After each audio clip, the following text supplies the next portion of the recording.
আলহামদুলিল্লাহ। নবীকুলের শিরোমণি সাইয়্যিদুল আম্বিয়া আহমদ মুহাম্মদ মুস্তাফা কিয়ামত দিবসের চিফ অ্যাডভোকেট, উৎকৃষ্ট সুপারিশগার, আজিমুশ শান পয়গম্বর, সেই নবীর প্রতি হৃদয়ের গভীর থেকে ভালোবাসা মিশ্রিত কণ্ঠে দরুদ পড়ি সাল্লাল্লাহু আলাইহি ওয়াসাল্লাম। মুআজ্জাজ মুকাররম, আপনারা সকলে কেমন আছেন? আলহামদুলিল্লাহ। আলহামদুলিল্লাহ। আপনাদের দোয়ার বরকতে আমিও ভালো আছি, আলহামদুলিল্লাহ। আল্লাহ সুবহানাহু ওয়া তাআলা এই আয়াতে কারিমার ভিতরে বলতেছেন কিছু নীতি নির্ধারণের কথা, তথা আজকের আলোচনার টপিক হইতেছে, বিষয় হইতেছে ঈমানের দাবি, মুমিনের পরিচয়। ঈমানের দাবি, মুমিনের পরিচয়। এটা আরো বোঝা সহজ হবে যে একটা স্কুলে বা কলেজ ভার্সিটিতে একটা ছাত্র যখন ভর্তি হয়, ভর্তি হলেই সে কিন্তু ছাত্র হয় না। ভর্তি হলেই কিন্তু সেই প্রতিষ্ঠানের নাম করা ছাত্র হয় না। কারণ ভর্তি হওয়ার পরে সে তার সাথী সঙ্গীদেরকে নিয়ে যত নয়কামা কাজ রয়েছে, অশ্লীলতা কাজ রয়েছে, সেই কাজগুলোতে লিপ্ত থাকে। তাহলে কি সেই কলেজের ছাত্র হিসেবে কিন্তু মাস্টার পরিচয় দিবে না, প্রিন্সিপাল পরিচয় দিবে না, অধ্যক্ষ মহোদয় সে পরিচয় দিবে না। সেই প্রক্ষান্তরেই যদি সেই কলেজ থেকে কোনো ছাত্র ভালো রেজাল্ট করে, ভালো কিছু করতে পারে, যার দ্বারা কলেজের সুনাম বয়ে আসবে, কলেজের কল্যাণ নিহিত হবে, তখন কিন্তু প্রতিষ্ঠানের সকল শিক্ষকরা মিলে সেই ছাত্রকে সংবর্ধনা দেয় এবং বাহবা জানায়। আল্লাহ সুবহানাহু ওয়া তাআলা দেখেন, আমি বারে বারে মাঝে মাঝে এই আয়াতটা বলি যে আল্লাহ কেন কইলেন যে ওয়ালা তামুতুন্না ইল্লা ওয়া আনতুম মুসলিমুন, খবরদার মুসলমান না হয়ে তোমরা কেউ কবরে আসবে না। কেন? আমরা তো মুসলমান, আবার কেন মুসলমান হইতে বলে? সে তো কলেজের ছাত্র, কেন আবার সে ছাত্র হবে না? কারণ কলেজের যে নিয়ম কানুন রয়েছে, সেই নিয়ম কানুন যদি মানে, আমি আপনি তো মুসলমান, নবীর উম্মত, সেই নবীর দেওয়া যেই বিধিবিধান, আইন কানুন, নিয়ম কানুন যেই আমার উপর আপনার উপর অর্পিত হয়েছে, সেই নিয়ম কানুনগুলো যখন মানব, তখন আমি মুসলমান হইতে পারব। নিয়ম কানুন না মানার কারণে মালিক তার পয়গম্বরদেরকেও ছাড় দেয় নাই। পয়গম্বর তথা নবী আম্বিয়া আলাইহিস সালাতু ওয়াস সালাম এদেরকেও ছাড় দেয় নাই। একটু ভুলের কারণে আখির জামানার পয়গম্বর, যিনি কিয়ামত দিবসের চিফ অ্যাডভোকেট, উৎকৃষ্ট সুপারিশগার, যে নবীর শাফাআত ছাড়া কোনো পয়গম্বরের উম্মত জান্নাতে যেতে পারবে না, সেই নবীর ওহীর দরজা 40টা দিন বন্ধ ছিল। কেন? আল্লাহ রাসূল সাল্লাল্লাহু আলাইহি ওয়াসাল্লাম কথা বলতে ইনশাআল্লাহ শব্দটা সার পড়ে যায়, যার দরুন নবী আলাইহিস সালাতু ওয়াস সালামের উপর 40টা দিন ওহী বন্ধ ছিল।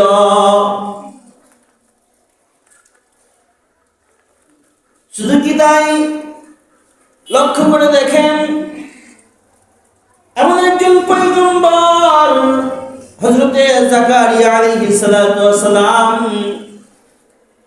যখন গাছের কাছে সাহায্য চেয়েছে, মালিক নারাজ হয়ে যায়, যার দরুন জাকারিয়া পয়গম্বরকে করাত দ্বারা চেরা হয়েছে।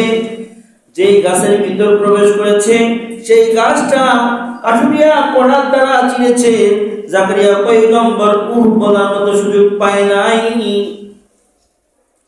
এই জন্য মুসলমান তো সেই যে মুসলমানের যে আইন কানুন, সেই আইন কানুন মানতে হবে। নিজের স্বার্থের কাছে যদি আইন কানুনকে জলাঞ্জলি দেওয়া যায়, তাহলে সেই মুসলমান মুসলমান না। যেমন নাকি নাম কাওয়াস্তের মানুষ, কিন্তু কাজকর্মের দিক দিয়ে জানার চাইতে অধ হয়ে যায়। যে ব্যাপারে কালামুল্লাহর ভিতর মালিক বলেছেন, কি বর্ণনা করেছেন, উলাইকাল কাল আনআম বাল হুম আবাল, যে মানুষ কাজ করতে করতে এমন পর্যায়ে চলে যায়, চতুষ্পদ নিকৃষ্ট জন্তু জানোয়ারের চাইতেও মানুষ নগণ্য হয়ে যায়।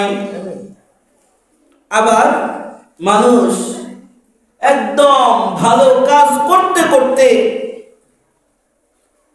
যে ফেরেশতার কি নাই, কোনো গুনাহ নাই।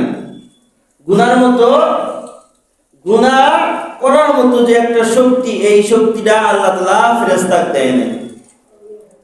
এই জন্য মানুষ ভালো আমল করতে করতে ফেরেশতার চাইতেও ঊর্ধ্বে চলে যায়। এই জন্যই কিছু কিছু মানুষ বলে যে মানুষ ভূতের ঊর্ধ্বে না, মানুষ ভূতের ঊর্ধ্বে না, ফেরেশতার সমতুল্য নয়। কারণ মানুষের ভুল হবে, তবে যাই না শুনে ভুল করলে সেই ভুলের ক্ষমা আল্লাহ তাআলা করবেন, কিন্তু একবার দুইবার তিনবার, তারপরে যে ক্ষমা কিন্তু আর করবেন। কারণ আল্লাহ তাআলা সকলের বিষয়ে অবগত আছেন, কে কি করে সেটাও আল্লাহ তাআলা জানেন। এমনও সমুদ্রের মাঝে এমনও কিছু পানি রয়েছে যে পানিগুলো একদম কুৎসিত কালো, এরকম কালো, একদম কুৎসিত কালো দেখা যায় না।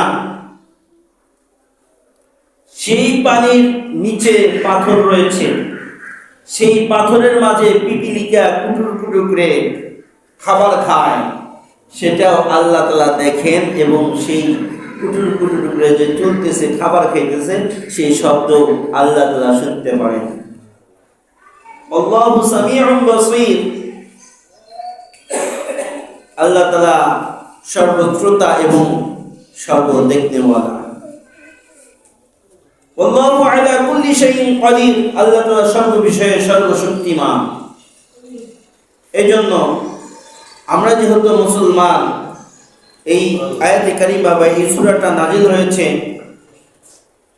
তৃতীয় হিজরির শেষের দিকে তথা পঞ্চম হিজরির শুরু লগ্নে, যখন মুসলমানদের ইসলামের বিজয় হয়েছে। বিজয় হওয়ার পর মুসলমানদের বিভিন্ন আইন কানুন বর্ণনা করতেছেন। তো আল্লাহ তাআলা কি বলতেছেন যে ইয়া আইয়ুহাল্লাযীনা আমানু আতিউল্লাহ ওয়া আতিউর রাসূল, হে ঈমানদার বান্দা বান্দীগণ, হে ঈমানদার বান্দা বান্দীগণ, আতিউল্লাহ, তোমরা আল্লাহ তাআলার ইতাআত করো, আল্লাহ তাআলার অনুসরণ করো। আল্লাহ তাআলার অনুসরণ বলতে কি বোঝায়? আল্লাহ তাআলার অনুসরণ বলতে এটাই বোঝায়, মালিক ডাক দিয়ে বলতেছেন আকিমুস সালাত, তোমরা নামাজ আদায় করো, ওয়া আতুজ যাকাত, এবং যাকাত প্রদান করো, সাওমু রমাদান, এবং রমজানের রোজা রাখো, হজের সময় হজের নিসাবের মালিক হইলে হজ করো। এগুলো হইতেছে আল্লাহ তাআলার পক্ষ থেকে বিধিবিধান। আল্লাহ তাআলা বলতেছেন তাআল্লামুল ফারাইদ ওয়াল কুরআন আল্লামাহুল বায়ান, আল্লাহ তাআলা ভাষা শিক্ষা দিয়েছেন। পৃথিবীর প্রথম, কুরআনের প্রথম শব্দ, আসমানি কিতাবের প্রথম শব্দ ইকরা, পড়ো, ইকরা বিসমি রাব্বিকাল্লাযী খালাক, তোমার রবের নামে, যিনি তোমাকে সৃষ্টি করেছেন মিন আলাক, জমাট বাঁধা এক পিণ্ড রক্ত থেকে তোমাকে সৃষ্টি করেছেন, সেই মালিকের ইবাদত করতে হবে। মালিক ডাক দিয়ে বলেন, ওয়ামা খালাকতুল জিন্না ওয়াল ইনসা ইল্লা লিয়াবুদুন। ও বান্দা, আমি তোমাকে সৃষ্টি করেছি লিয়াবুদুন, আমার ইবাদতের জন্য, লাইবা ওয়া লাহিয়া, খেল তামাশার জন্য নয়। এই জন্য সর্বক্ষেত্রে মালিকের ইতাআত করতে হবে, অনুসরণ করতে হবে। মালিক কি বলে? মালিক বলে, ইযা নুদিয়া লিস-সালাহ, মসজিদের মিনার হইতে যখন আজান হয়ে যায়, হাইয়া আলাস সালাহ, হাইয়া আলাল ফালাহ, তখনই যখন কর্ণ শিখায় বসবে, তুমি সঙ্গে সঙ্গে আল্লাহর স্মরণ প্রাণের দিকে দৌড়াও, তথা আল্লাহর ঘর মসজিদে তুমি চলে যাও, মালিকের সামনে দাঁড়ায় যাও। মালিক বলতেছেন, ও বান্দা, তোমার কি দরকার? ওয়াস্তাঈনু বিস-সাবরি ওয়াস-সালাহ, আমি আল্লাহ তাআলার কাছে নামাজের মাধ্যমে সাহায্য চাও। ওয়াস্তাঈনু বিস-সাবরি ওয়াস-সালাহ, ধৈর্য এবং সবরের মাধ্যমে আমি আল্লাহ তাআলার কাছে সাহায্য চাও। এরপরে বলতেছে বান্দা, ওয়াজআলনা আন-নাহারা মাআশা, আমি তোমাদের জন্য দিনকে বানাইছি রুজি অন্বেষণের ক্ষেত্র।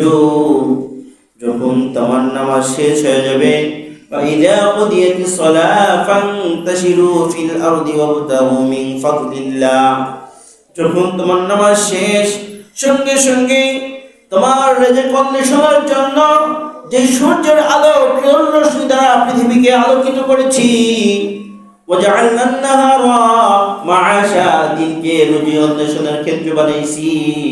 ও বান্দা, তুমি যাও তোমার রিজিক গুলো তালাশ করো, ফাদলিল্লাহ, আমি আল্লাহ তাআলা সেইখানে বরকত দেনওয়ালা। এই জন্য মালিক যে বলছেন, ইয়া আইয়ুহাল্লাযীনা আমানু আতিউল্লাহ, হে ঈমানদার বান্দা বান্দীগণ, আল্লাহ তাআলাকে অনুসরণ করো। আল্লাহ তাআলা তোমার কাজের কথা বলছে, আল্লাহ তাআলা তোমাকে পড়ার কথা বলছে, আল্লাহ তাআলা তোমাকে নামাজের কথা বলছে, রোজার কথা, হজের কথা, সকল কথাকে অনুসরণ করতে হবে। তাহলেই তুমি আল্লাহ তাআলার প্রিয় বান্দা, মাহবুব বান্দা হইতে পারবা। এই জন্য আল্লাহ তাআলাকে অনুসরণ করতে হবে। আল্লাহ যেটা বলতে বলেছেন, যেটা করতে করেছেন, সেটা করতে হবে। আর আল্লাহ তাআলা যেটা নিষেধ করেছেন সেটা মানতে হবে। যেমন আল্লাহ তাআলা নিষেধ করেছেন, ইয়া আইয়ুহাল্লাযীনা আমানু কু আনফুসাকুম ওয়া আহলিকুম নারা, হে ঈমানদার বান্দা বান্দীগণ, তুমি নিজে এবং তোমার আহালিয়াল পরিবার বর্গকে জাহান্নামের আগুন থেকে বাঁচাও এবং নিজে বাঁচো। তাহলে জাহান্নামের আগুন থেকে কেন আল্লাহ তাআলা বাঁচার কথা বললেন? কারণ একটাই, মালিকের সঙ্গে শয়তান চ্যালেঞ্জ করেছে, ওগো আল্লাহ, আমি তোমার এই বান্দাগুলোকে জাহান্নামে নিতে যা দরকার আমি আল্লাহ তাআলা আমি শয়তান করব। আর আল্লাহ তাআলা বলছে যে আমার বান্দা কিভাবে জাহান্নামে থেকে আমি জান্নাতে নিতে পারি, সেই চেষ্টাও আমি করব। আল্লাহ তাআলা বান্দাকে বাঁচানোর জন্য নামাজ দিয়েছেন, রোজা দিয়েছেন, হজ দিয়েছেন, যাকাত দিয়েছেন। একজন আরেকজন মানুষের সঙ্গে কথা বলবে, হাসি মুখে সুন্দর আচরণ করবে, পান খাওয়াবে, ভাত খাওয়াবে, মিষ্টি খাওয়াবে, আদর আপ্যায়ন করবে, এগুলো ইবাদতে পরিণত হবে। আল্লাহ তাআলা বান্দাকে মাফ করার কত রাস্তা দিয়েছেন। মসজিদে আসছেন, আসার সময় একজনকে সাহায্য করেছেন, একজন ভিক্ষুকের খাবারের আয়োজন করেছেন, এর মাধ্যমে আল্লাহ তাআলা অগণিত সওয়াবের ব্যবস্থা করবে। এবং এর মাধ্যমে আল্লাহ তাআলা আপনাকে মাফ করে দিবেন। এই জন্য আমাদের প্রত্যেকটা ক্ষেত্রে দেখতে হবে যে আল্লাহ তাআলা ইতিম মিসকিনকে যে আদর করতে বলছেন এই ব্যাপারে কি করে। ওয়ালা ইয়াহুদ্দু আলা তুআমিল মিসকিন, আলা তুআমিল মিসকিন, সেই ব্যক্তি অভিশপ্ত যেই ব্যক্তি ইতিমকে অন্ন দিতে উৎসাহিত করে না। আমার আপনার পয়গম্বর আখির জামানার নবী মুহাম্মাদুর রাসূলুল্লাহ সাল্লাল্লাহু আলাইহি ওয়াসাল্লাম কি ছিলেন? একজন ইতিম ছিলেন। কি ইতিম ছিলেন না? ওয়াজাদাকা দাল্লান ফাহাদা, আল্লাহ তাআলা ইতিম পয়গম্বরকে পেলেন, একদম ইতিম আখির জামানার পয়গম্বর, তিনিও ইতিম ছিলেন। আজ আমার আপনার অভিভাবক হযরতে মুহাম্মাদুর রাসূলুল্লাহ সাল্লাল্লাহু আলাইহি ওয়াসাল্লাম দুনিয়ার জমিন থেকে চলে গেছেন, তার দায় দায়িত্ব আমাদেরকে দিয়ে গেছেন। যেমন নাকি একজন পিতা দুনিয়া থেকে চলে যাওয়ার সময় সেই সম্পত্তির মালিকানা তার ছেলেরা হয়, যেমন আখির জামানার পয়গম্বর জমিন থেকে চলে গেছে, এখন সেই জমিন থেকে চলে যাওয়ার পর তার সম্পত্তি, ঈমান, আমল, এগুলোর যে সম্পত্তিগুলো আল্লাহর রাসূল রেখে গেছেন, এগুলোর দায় দায়িত্ব এখন আমার আপনার। কেন? আমার আপনার সকলেরই পিতা চারটা। সকলেরই পিতা কয়টা? চারটা। একটা আদি পিতা আদম আলাইহিস সালাম, দ্বিতীয় নম্বর হযরত ইব্রাহিম আলাইহিস সালাম জাতির পিতা, তৃতীয় নম্বর আমার আপনার ওরসি পিতা যার ওরস থেকে আমরা এসেছি, চতুর্থ নম্বর রূহানি পিতা হযরত মুহাম্মাদুর রাসূলুল্লাহ সাল্লাল্লাহু আলাইহি ওয়াসাল্লাম। এগুলোকে মানতে হবে, আর মানলেই আল্লাহ তাআলা আমার আপনার কামিয়াবির রাস্তা খুলে দিবেন। আতিউল্লাহ, আল্লাহ তাআলার অনুসরণ অনুকরণ, এরপর আতিউর রাসূল, আখির জামানার পয়গম্বর নবী মুহাম্মাদুর রাসূলুল্লাহ সাল্লাল্লাহু আলাইহি ওয়াসাল্লামের অনুসরণ অনুকরণ করতে বলেছেন। এরপরে আল্লাহ তাআলা বলতেছেন যে এইগুলো অনুসরণ অনুকরণ করবা। ফাইন তানাযাতুম ফি শাইইন ফারুদ্দুহু ইলাল্লাহি ওয়া রাসূল। আল্লাহ তাআলা বলতেছেন যে এইগুলো দুনিয়াতে চলতে গেলে তোমাদের ভিতরে অনেক ফিতনা ফাসাদ সৃষ্টি হবে, অনেক ফিতনা ফাসাদ সৃষ্টি হবে, সমাজের ভিতরে ভঙ্গন সৃষ্টি হবে। একটা সমাজ ভেঙে 3 টুকরা 4 টুকরা হয়ে যাবে। একজন বলবে যে আমাকে ভাগ দিল, আর একজন বলবে আমাকে ভাগ দিল না। এই যে স্বার্থ নিয়ে টানাটানির কারণে সমাজ ভেঙে যাবে। আবার 10 হাত ফাঁকে ফাঁকে মসজিদের ব্যবস্থা হবে, মসজিদ হবে।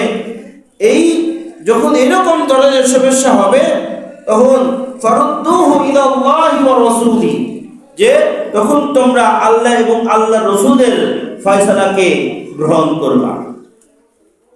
আল্লাহ এবং আল্লাহর রাসূলের এই ব্যাপারে আল্লাহ এবং আল্লাহর রাসূল কি বলেছে সেটাকে যদি ফলো করা যায়, তাহলে আপনারা কি হবেন?